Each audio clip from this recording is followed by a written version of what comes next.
Jeremy, you've covered Congress, you're covering 2016, you know this landscape. Trey Gowdy is saying that the Benghazi committee is set to call Secretary Clinton twice before the end of June, and they're now saying that their report on all of this is not going to be released until several months before the 2016 election. I guess I wonder, optically, does that setting of that date undermine contention that this is not a partisan political exercise?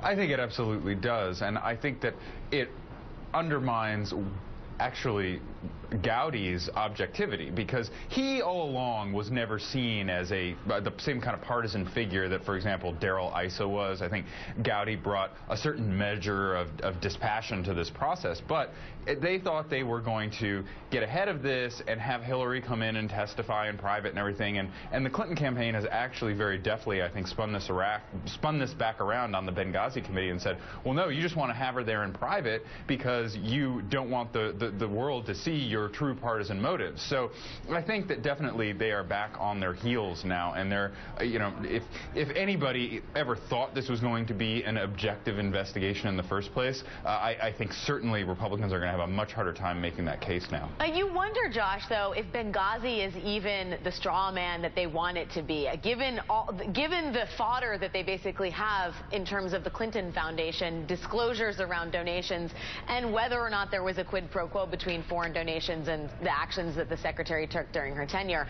I guess I wonder, when you read the New York Times report, a question I cannot ask Jeremy because he is not unbiased, but when you read the New York Times report today, which is a lengthy sort of blow-by-blow, going off information in Schweizer's book and adding new reportage to it, how troubling do you think this is for the Clintons on purely an anecdotal level?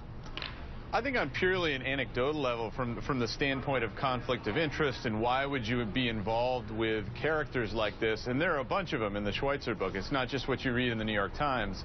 I think that's a lot more problematic because you have evidence of direct involvement. The problem with Benghazi from kind of a Republican political standpoint is that it's always been this Hail Mary to try and somehow make Clinton herself culpable for a terrible tragedy in Libya that she was several steps removed from, and they've sort of kept at it because they haven't really had a better political weapon. Well, now maybe they do if the stories around the Clintons' financial dealings turn out to have more legs. And the Times story, which I thought was excellent, really did imply that, you know, there's some curious stuff going on that reporters and voters are going to want to look into more.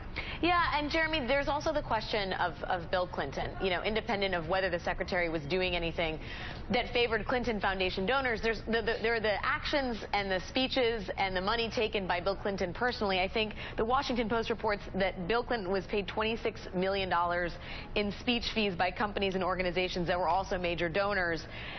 You know, what happens to Bill Clinton's activities going forward? And I guess I wonder what you think happens to CGI between now and November of 2016. The Clinton campaign has certainly already taken some steps to try to get ahead of public relations problems like that. For example, Hillary resigned from the board. I think they're going to have to be more transparent about the speaking fees, because those questions are just going to keep on piling up. You know, what I wonder is if the Clinton message machine ever decides to to recalibrate and dial it back a little bit, because right now, and this isn't all coming from the Clinton camp itself, but it comes from that orbit around them, where you have these people whose main goal is to misdirect and obfuscate every time there is the slightest bit of criticism about the Clintons' leadership. Well, in their mind, they're not misinforming and obfuscating; they're clarifying and well, no, they are.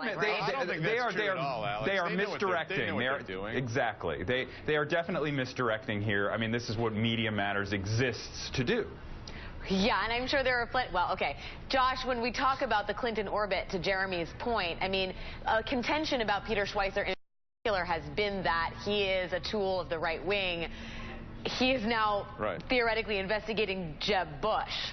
That then complicates the Clinton camp's argument. Well, it does. I mean, look, Schweitzer is a conservative. There's no question about it. But he isn't the kind of guy who goes out and kind of fabricates wild stories and, you know, has heated fantasies about all the evil that the Clintons are doing, which has been kind of standard fare for books about the Clintons written by Republicans.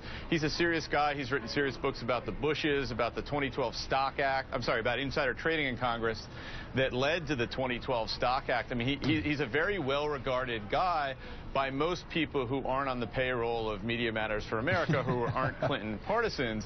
And I think as this Times story showed today, the material he's got in this book is, you know, serious stuff based on real things that happen in the real world and raise a lot of questions. And the fact that the foundation is now going to refile all their tax forms, I think, emphasizes the fact that there really are questions here that need to be answered. I am surprised. I mean, the refiling of the tax forms would seem to be the biggest concession here, Jeremy, in terms of the Clintons not having their ducks in a row in advance of what was a very expected announcement of a candidacy. Mm-hmm. No, I mean, that's exactly right, because attacks like that are very easy to turn into 30-second commercials, you know? And, I mean, that was always the problem with the Hillary email scandal, is that Republicans would say, well, it's not that easy to turn into a linear argument about why her leadership is flawed. This is, the questions about their financial dealings are a much more clear-cut example of why Republicans could argue they can't be trusted.